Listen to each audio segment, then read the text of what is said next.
नए अहद का आगाज, पाक चीन दोस्ती जिंदाबाद। 11 साल बाद चीनी वजीर आजम ली चियांग 4 रोजा दौरे पर इस्लामाबाद पहुंच गए। शहबाज शरीफ ने नूर खान एयरबेस पर शानदार इस्तकबाल किया। 21 तोपों की सलामी दी गई। बच्चों ने गुलदस्ता पेश किया। चीनी वजीर आजम 17 अक्टूबर तक कयाम करेंगे। दौरे के दौरान इक्तिसादी तिजारती ताल्लुकात और CPEC के तहत ताउन पर बात की जाएगी। चीनी वजीर आजम शंघाई ताउन तंजीम के इजलास में भी शिरकत करेंगे। चीनी वजीर आजम ली चियांग के एजाज में वजीर आजम हाउस में इस्तकबालिया तकरीब। मुसल्लह अफवाज के चाकू चौबंद दस्ते की चीनी वजीर आजम को सलामी, गार्ड ऑफ ऑनर पेश किया। पाकिस्तान और चीन के कौमी तरानों की धुनें बजाई गई। मुअज़्ज़िज़ मेहमान वजीर आजम हाउस के हाथे में पौधा लगाया। शहबाज शरीफ ने अपने चीनी हम मज़हब के एजाज में ज़ोहराने का एहतमाम किया। वजीर आजम हाउस में दोनों सरबराहान के दरमियान वफूद की सतह पर मुज़ाकरात भी हुए। चीनी वजीर आजम की शंघाई ताउन तंजीम के इजलास में शिरकत के लिए पाकिस्तान आमद। Army chief general Syed Asim Munir ने चीनी वजीर आजम ली चियांग का पुरतपाक इस्तकबाल किया। चीनी वजीर आजम ने बड़ी गर्म जोशी से आर्मी चीफ से मुसाफिहा किया।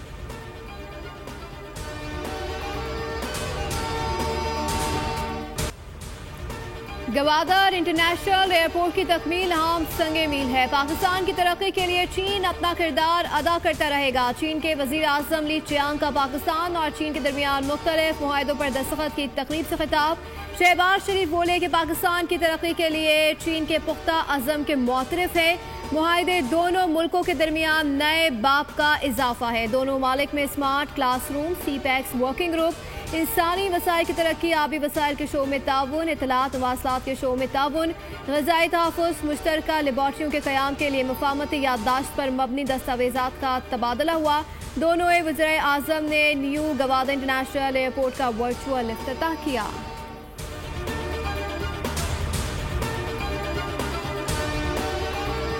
शंघाई ताउन तंजीम का सरबराही इजलास कल से शुरू होगा। इस्लामाबाद मुअज़्ज़िज़ मेहमानों की मेजबानी के लिए तैयार।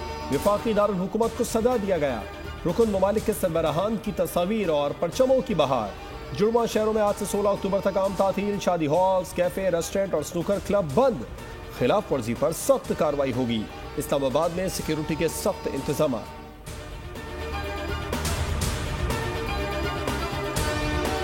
तंजीम का एक इजलास होने जा रहा है। ये हमारे लिए फ़ख्र की बात भी है, एजाज़ की बात भी है और इस बात का भी इतराफ़ है कि Pakistan is the destination to be. Pakistan economy has a story to tell and it's a good story to tell. तो ये दुनिया के फाइनेंशियल इंस्टीट्यूशन मान रहे हैं कि Pakistan is the destination for investment. 27 साल बाद पाकिस्तान में बहुत बड़ा आलमी इवेंट हो रहा है। SCO में शिरकत करने वाले मेहमानों का गर्म जोशी से इस्तकबाल किया जाएगा। वज़ीर इत्तलात अतातार की न्यूज़ कॉन्फ्रेंस बोले, अना परस्ती कभी भी हुब्बुल वतनी पर गालिब नहीं आ सकती। जो लोग शहदा की यादगारों पर हमला कर सकते हैं उनसे कुछ बईद नहीं। पाकिस्तान है तो सियासी जमातें और सियासत है।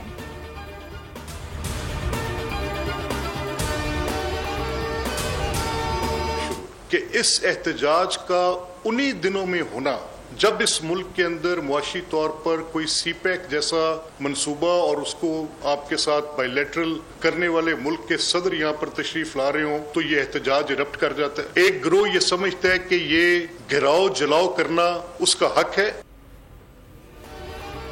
एहतजाज उस वक्त ही क्यों जब SCO इजलास होने जा रहा है। एक सूबे की हुकूमत बार बार विफाक पर हमले कर रही है। एक गिरोह अनारकी फैलाना अपना हक समझता है। स्पीकर पंजाब असेंबली मलिक अहमद खान की न्यूज़ कॉन्फ्रेंस। कहा, कोई जमात मुसल्लह जत्थे लेकर मुहासरा करे तो उसे रोकने के लिए शहर बंद करने पड़ते हैं। कौम के मुत्तहिद होने के दिन एहतजाज कौम को तकसीम करने की साजिश है।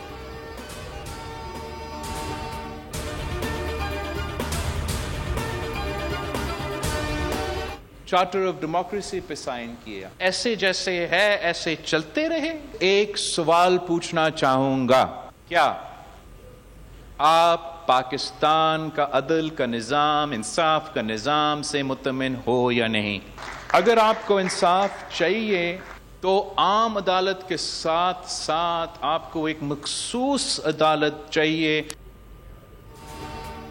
अगर आपको इंसाफ चाहिए तो उसके लिए एक मखसूस अदालत की जरूरत है। क्या आप निज़ाम इंसाफ से मुतमईन हैं? Chairman Peoples Party Bilawal Bhutto ने अवाम से सवाल कर दिया। वज़ीर आला हाउस में तकरीब से खिताब में कहा कि अदालती इस्लाहात हर सूरत लाएंगे, इस मामले में कोई समझौता नहीं होगा। जो मुझे कह रहे हैं कि पीछे हट जाओ, मैं उनको कहता हूं कि तुम पीछे हट जाओ। हम मिसाक़े जमहूरियत में किए गए वादों पर समझौता नहीं करेंगे। सिंध हुकूमत हारी काट की सूरत में मुश्किल वक्त में अपने किसान के साथ खड़ी होगी।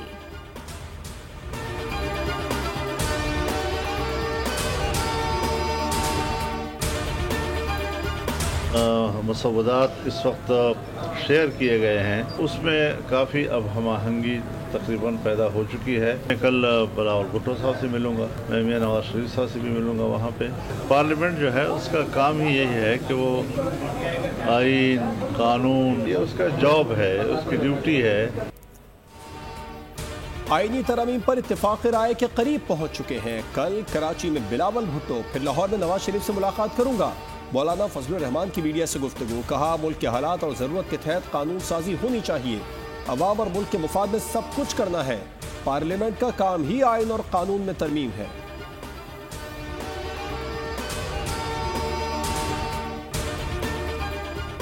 सिंध हाई कोर्ट ने मुजवजा आईनी तरमीम के खिलाफ दरख्वास्त मुस्तरद कर दी। तरमीम हुई ही नहीं तो अदालत कैसे मुदाखलत कर सकती है? पहले कैसे तयन करें कि तरमीम कानून के मुताबिक हो रही है या नहीं?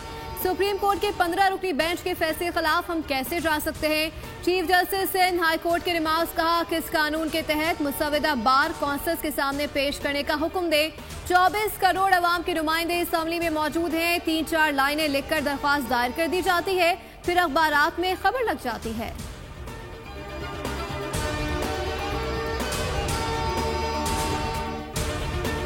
और in the main time PTI का ये मुतालबा माना गया है कि जी वो मौलाना को वो चाहते हैं कि मौलाना अभी मिलेंगे बिलावल भुट्टो साहब से, फिर उनकी एक मीटिंग है मियां मोहम्मद नवाज शरीफ साहब से, दोनों से वो मिलके आएंगे और हमें ब्रीफ करेंगे, उसके बाद फिर अपना मौक़िफ़ देंगे। खुर्शीद शाह की ज़ेर सदारत पार्लिमानी खुसूसी कमेटी का इजलास, आईनी तरमीम के मुसव्वदों पर ज़ेली कमेटी की रिपोर्ट पेश। पार्लिमानी खुसूसी कमेटी के इजलास में एक दूसरे के मुसव्वदों पर मुकम्मल इत्तेफाक न हो सका। इजलास दोबारा 17 अक्टूबर को होगा। खुसूसी कमेटी के रुकन सेनेटर इरफान सिद्दीकी मीडिया से गुफ्तगू में बोले, पीटीआई के सिवा तमाम जमातों ने अपने मुसव्वदे कमेटी में दिए हैं। पीटीआई ने कहा मौलाना बिलावल भुट्टो और नवाज शरीफ से मिलेंगे। मौलाना से मुलाकात के बाद हम ड्राफ्ट देंगे।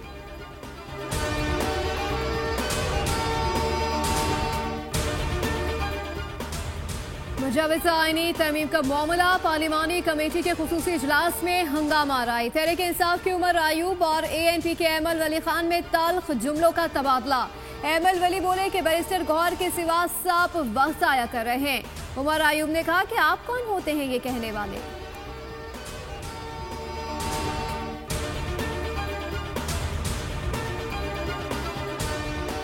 26वीं तरमीम पर इत्तेफाक राय के लिए सियासी राबते तेज। शहरी रहमान की सरबराही में पीपल्स पार्टी वफ्द की MQM से मुलाकात।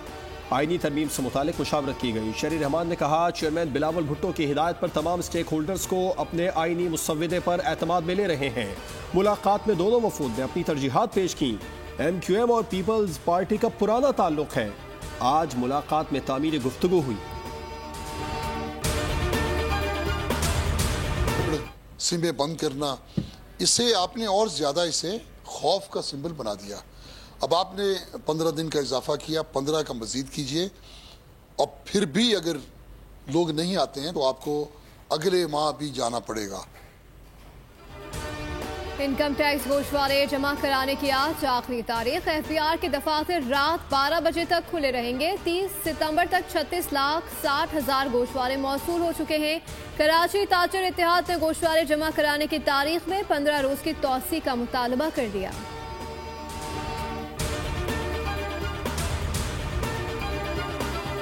इलेक्ट्रिक अब अलमिया ये है कि तकरीबन साल 1.5 साल हो गया है कि जो मेजर शेयर्स थे वो एक और कंपनी ने ले लिए हैं, लेकिन उसको इख्तियारात मुंतकिल नहीं किए जा रहे। एक माफिया के इलेक्ट्रिक है जो आवाम का खून पसीना निचोड़ रहा है। कराची के शहरी शदीद अजियत से दो चार हैं। अमीर जमात इस्लामी हाफिज नईमुर रहमान की न्यूज़ कॉन्फ्रेंस, बोले एक बड़ी कंपनी हिस्सा खरीदना चाहती है लेकिन उसे नहीं दिए जा रहे कि इलेक्ट्रिक बोर्ड में उस ग्रुप के लोगों को शामिल नहीं किया जा रहा।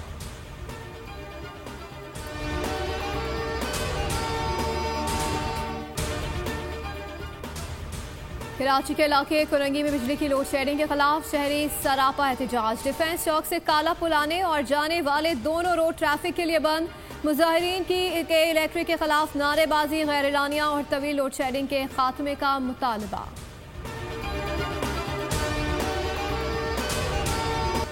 सिंध के सीनियर वजीर शकील इनाम मेमन का रेड लाइन BRT मंसूबा टाइमलाइन से पहले मुकम्मल करने का हुक्म। कहा, मंसूबा कराची के लिए गेम चेंजर है, हमें हर हाल में इसकी बरवक्त तकमील को यकीनी बनाना होगा। रेड लाइन BRT का मकसद ट्रैफिक के दबाव को कम करना, कराची वालों के लिए एक पायदार काबिल एतमाद ट्रांसपोर्ट का हल फराहम करना है।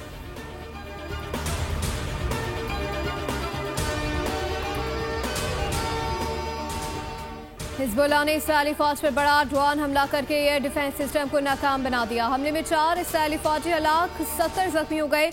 8 की हालत तशवीशनाक। हिजबुल्लाह के ड्रोन जदीद तरीन दिफाई फिजाई निजाम को चकमा देकर मिलिट्री बेस तक पहुंचे और सायरन भी ना बच सके। इसराइल भी हैरान और परेशान।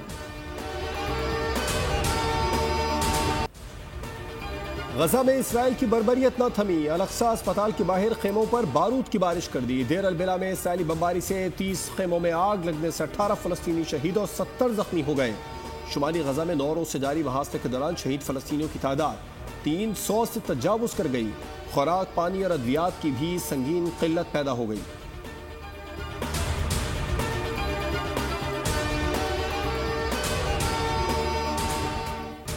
पाकिस्तान और इंग्लैंड के दरमियान सीरीज का दूसरा टेस्ट कल से मुल्तान में शुरू होगा। शाहीनों का इंग्लिश टीम को स्पिन जाल में फंसाने का मंसूबा। प्लेइंग 11 में 3 स्पिनर्स शामिल। ऑलराउंडर कामरान गुलाम डेब्यू करेंगे। इंग्लिश कप्तान बेन स्टोक्स फिट, कमान संभालेंगे। शान मसूद और जैसन गैलेस्पी का सिलेक्शन में किरदार महदूद। नई सिलेक्शन कमेटी को इख्तियार मिल गया।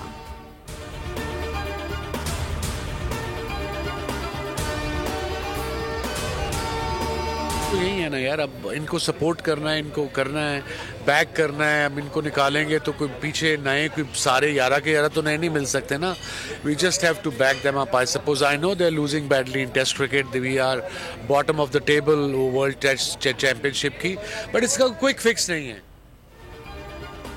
पाकिस्तानी टीम की हालिया कारकर्दगी मायूस कुन है, लेकिन हमें अपने खिलाड़ियों को सपोर्ट करना चाहिए। पाकिस्तानी टीम के साबिक कप्तान और फास्ट बॉलर वसीम अकरम की डैलस में बोल न्यूज से खुसूसी गुफ्तगू।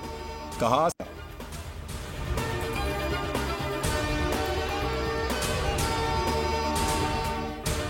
बाबर आजम के हक में पोस्ट शेयर करने वाले फखर जमान से PCB ने वजाहत मांग ली। PCB सेंट्रल कॉन्ट्रैक्ट के कोड ऑफ कंडक्ट की खिलाफ वर्जी पर बोर्ड ने फखर जमान को नोटिस जारी करते हुए 21 अक्टूबर तक जवाब देने की हिदायत कर दी। फखर जमान ने बाबर आजम को स्क्वाड से ड्रॉप किए जाने पर ट्वीट किया था।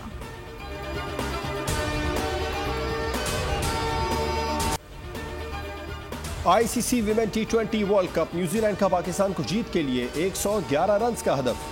कीवीज ने पहले खेलते हुए 6 विकेटों पर 110 रन बनाए। नशरा सिंधु ने 3 खिलाड़ियों को आउट किया। सेमीफाइनल तक रसाई के लिए पाकिस्तानी टीम को 10.4 ओवर्स में हदफ हासिल करना होगा। पाकिस्तान की हार भारत को भी वर्ल्ड कप से बाहर कर देगी।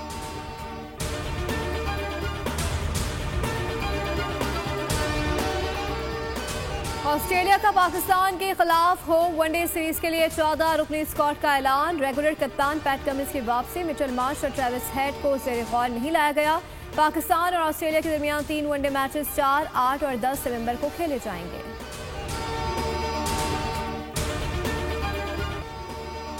यूएफा नेशंस फुटबॉल लीग में इंग्लैंड ने फिनलैंड को 3-1 से हराकर तीसरी कामयाबी हासिल कर ली। ग्रुप सी में ऑस्ट्रेलिया की नॉर्वे के खिलाफ 5-1 से कामयाबी। मार्को ने 2 मरतबा गेंद को जाल में पहुंचाया।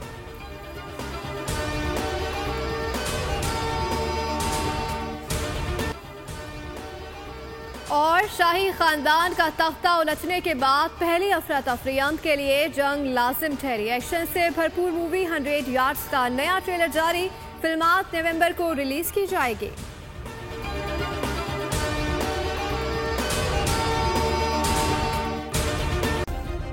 सब्सक्राइब करें और बेल दबाएं ताकि कोई खबर रह न जाए।